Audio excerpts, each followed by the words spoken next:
Chapitre 24 Ordonnance sur les lampes et les pains, peine du blasphémateur, loi du talion. Soin à donner aux lampes, versets 1 à 4. Aux pains de proposition, versets 5 à 9. Châtiment d'un blasphémateur et loi du talion, versets 10 à 23. Verset 1. Versets 1 à 4 Les lampes. Ces versets sont la reproduction presque textuelle d'Exode 27.20-21. La répétition de cette ordonnance et de la suivante est peut-être motivée ici par le fait qu'il venait d'être question des récoltes, parmi lesquelles celle de l'huile et du froment tenait une des plus grandes places. Les pains et l'huile du candélabre étaient offerts par le peuple. Verset 4. Le candélabre d'or, littéralement, le candélabre pur, brillant. Verset 5. Versets 5 à 9 Les pains de proposition. La préparation des pains est indiquée ici en détail, lors même que les pains figuraient sur la table sainte dès le jour de la dédicace du tabernacle, Exode 39.36, Exode 40.23. 12 gâteaux, selon le nombre des tribus. De 2 dixièmes, d'épha, par conséquent de la même grandeur que ceux que l'on présentait à la fête de Pentecôte. Seulement ils étaient sûrement sans levain, quoique cela ne soit pas indiqué, car ils devaient être placés dans le lieu saint où le levain n'avait point accès. Verset 6. En 2 piles, comparez Exode 28.10, où les 12 noms des tribus sont partagés en 2 séries de 6. Sur la table d'or, comme verset 4. Verset 7. De l'encens pur, dont la composition est indiquée Exode 30.34. Cet encens devait être déposé sur chaque pile ou à côté.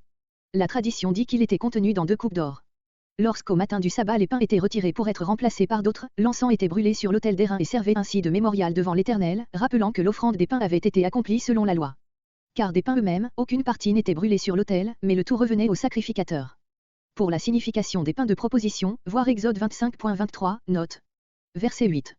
Chaque jour de sabbat, en signe de reconnaissance pour les bienfaits reçus de Dieu durant la semaine écoulée et de consécration du travail qui remplira la nouvelle semaine. Verset 10. Verset 10 à 23 Un fait qui donne lieu à des ordonnances importantes. La place qu'occupe ce morceau de nature historique ne s'explique naturellement qu'en supposant que le fait s'est passé, à l'époque où nous place cette législation, c'est-à-dire dans le temps qui précéda le départ du Sinaï. D'après Exode 12.38, un certain nombre d'étrangers s'étaient joints aux Israélites lors de la sortie d'Égypte et nombre 11.14 montre qu'il exerçait une mauvaise influence sur le peuple. Comme les Israélites étaient campés par tribu, ces gens, qui n'appartenaient à aucune tribu, formaient un groupe à part, habitant hors du camp. Verset 11. Le nom par excellence, celui de J.A.V.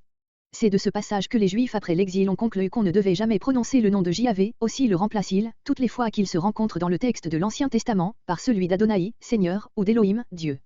Cette interprétation serait en effet justifiée par le verset 16 si l'on séparait la notion de prononcer de celle de blasphémer. Mais le sens est, prononcer en blasphémant. Le nom de sa mère. Ces détails sont placés à ce moment du récit parce qu'ils résultèrent de l'enquête faite par Moïse. Ce récit est pris sur le fait. Verset 12. Pour que Moïse expliqua. Le crime était prévu Exode 22.28, seulement rien n'avait été prescrit quant à la pénalité. Le cas était embarrassant à cause de l'origine mixte du coupable. Autrement il est probable que, comme simple Israélite, on l'aurait immédiatement lapidé. Au lieu de cela, on se borne à le tenir sous garde jusqu'à ce que la volonté divine soit connue. Verset 14. Réponse de l'Éternel sur le cas particulier. Les témoins du fait doivent poser les mains sur la tête du criminel pour le charger de ce péché dont, comme témoins, ils se trouvaient être en quelque sorte les dépositaires et les complices, comparé Deutéronome 21.6, un acte analogue, ainsi que la prescription Deutéronome 17.7 et le rôle des témoins acte 7.58. À cette décision sur le cas actuel, et cela, encore avant qu'elle soit exécutée, verset 23, l'Éternel ajoute une série d'instructions relatives à certains cas analogues, versets 15 à 22. Verset 15. Et d'abord verset entre 15 et 16, loi sur le blasphème. Son Dieu, non pas J.A.V., mais Elohim, la divinité en général, c'est-à-dire le Dieu quelconque que cet homme adore. Le qui que ce soit montre que ce peut aussi être un païen, comme cet Égyptien du côté de son père. Il portera son péché. La peine n'est pas spécifiée, car ce n'est pas aux hommes à l'exécuter. Ce mot veut dire, cet homme-là n'est pas innocent et la suite de sa vie montrera certainement qu'il est sous le poids d'une faute commise. Verset 16. Mais si le Dieu dont le nom est blasphémé, est J.A.V., cet homme ne doit plus vivre en Israël, qu'il soit hébreu ou étranger. Dans ce cas, c'est aux hommes à agir. Nous trouvons ici le considérant de la sentence prononcée verset 14. Le verset 15 dit ce qui aurait pu être allégué comme excuse en faveur du blasphémateur, le verset 16 tranche la question contre lui et explique pourquoi. Verset 22. Le verset 22 fait comprendre le motif pour lequel cette ordonnance prescrivant le talion, voir Exode 21.12-14, Exode 21.20-23, est répétée ici. Le sens est qu'à tous ces égards, versets 17 à 21, aussi bien que dans le cas du blasphémateur, les étrangers doivent être soumis aux mêmes pénalités que les Israélites.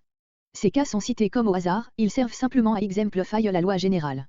Il faut remarquer que l'étranger ne doit pas seulement être passible des mêmes peines, mais jouir de la même protection et avoir droit au même dédommagement que l'Israélite. Sur la loi du talion, voir Exode 21.23. Elle était universellement pratiquée dans l'Antiquité. Seulement il se pourrait que chez les Hébreux elle ne fût appliquée que lorsque la partie lésée l'exigeait. Verset 23. Après ces directions, en relation avec le cas pendant, a lieu l'exécution du coupable.